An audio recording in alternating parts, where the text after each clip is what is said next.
আমি ঢুলাইছি।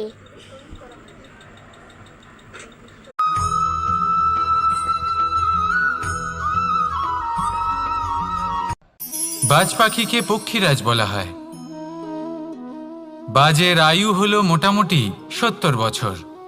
এবার 40 বছর হতে হতেই ওদের পালক লম্বা এবং ভঙ্গুর হয়ে যেতে থাকে, ঠোঁট বেঁকে যায়, ডানা ভারী হয়ে যায়, অর্থাৎ আগের মতো উড়তে পারে না, সেই শক্তি থাকে না। এবার সেই বাজ কি করবে?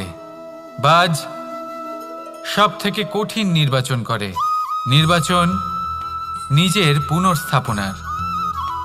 সর্বপ্রথম একটা বিশাল পর্বতে যায়, একান্তে নিজের এক বাসস্থান তৈরি করে, আর তারপরে পাথরের সাথে নিজের ঠোঁট বারবার আঘাত করতে করতে সেই ঠোঁট ভেঙে ফেলে।